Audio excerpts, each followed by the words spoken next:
Hello guys, welcome to the JA Report. I'm back. I haven't talked sports in a while because I've been pretty busy with work, but we're going to get some things started.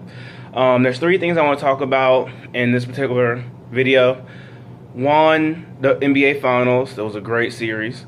Two, Copa America, specifically United States and what happened against Argentina last night or Tuesday night by the time you see this, because I may not upload this tonight. Third, we'll talk about Euros. First, we'll talk about the NBA Finals. It was prior to Game 7, in my head, I was thinking, this is the most entertaining, non-entertaining series I've ever seen. Like, it was entertaining in the fact that there were so many storylines going on, and you can literally see the mental chess being played. Like, just talking a bunch of trash. And they were at the height of it when they won Game 4 and had a 3-1 lead. Like, they just knew they were going to take this in 5. And then in Game 5, LeBron was like, okay, I'm tired of this. And he took it upon himself. He was confident in his jump shots, and those jump shots were going in. It changed everything. Along with Kyrie Irving, they turned the whole thing around. By the time Game 6 was over, I was confident, or not confident, but I was pretty sure that Cleveland was in Golden State's head mentally. They just were. And when Game 7 came, it came down the stretch. It was really anybody's game. But late in that game, LeBron showed up with that game-saving block on Iguodala. Like, when Iguodala had the ball going up at his angle for a layup, I think we all were like, okay, Cleveland's about to have this ball down 2 points. And next thing you know, LeBron comes out of nowhere and swats it right before it gets to the backboard. I mean, that was probably the biggest block I've ever seen. And that block kept it tied and opened the doors for Kyrie Irving to shoot that huge three. And, of course, when Cleveland made that, they never looked back. Like, it was a sign that things were different this time.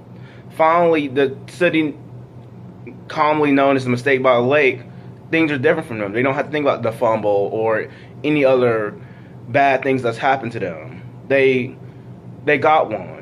And LeBron delivered on his promise. And LeBron's performance in games 5, 6, and 7 were amazing. Don't forget that Cleveland is the first team to come back from a 3-1 deficit in the finals.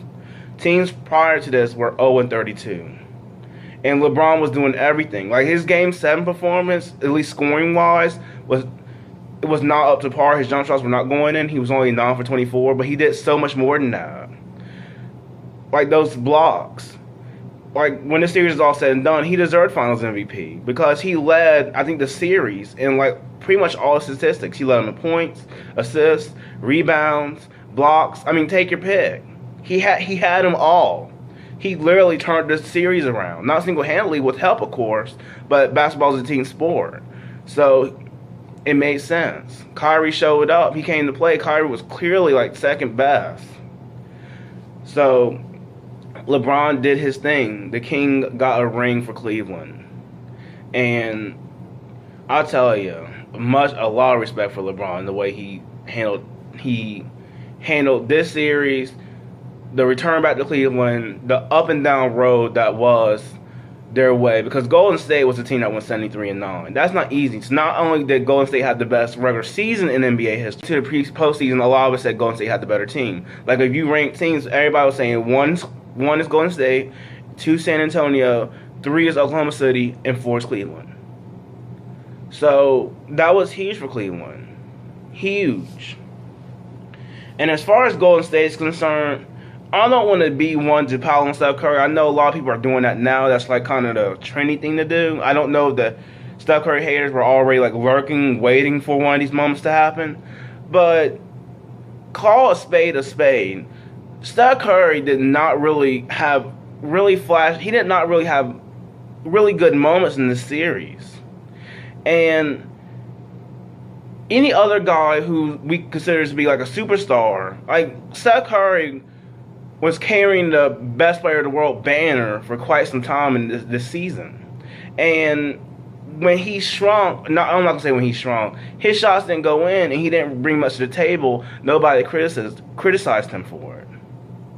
So we got to do better with that. I'll tell you one thing that is clear, and I'm not going to say, we shouldn't do better by that, by criticizing, like, piling on stuff, but we can't criticize LeBron every single step of the way.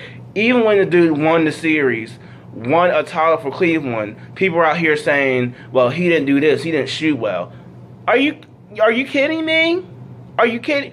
Look at the stats, look at the numbers, you can feel the impact. Yeah, he only shot 9 for 24, but my eyes did not deceive me and telling me he was the best player on that court in Game 7. I mean, he allowed down the stretch, Cleveland pulling away. He allowed that to happen with that block. That block to me was probably the play of the game. I mean, Kyrie gets the flashes because we love offense and we love points, so that's what we're going to talk about, and that's why a lot of people are thinking that Kyrie probably should get Finals MVP. But when you look at the numbers and you felt the impact, it was clear that LeBron had it. Not that either one of them are going to fuss about it. They're just happy they both got a title. And the city of Cleveland's happy for everybody. So, that's the NBA Finals. It was riveting. We'll see what happens next season. But the Cleveland thing, it worked. LeBron came back, and 2 years later, here he is with a title for Cleveland in Northeast Ohio. Kudos to you, LeBron.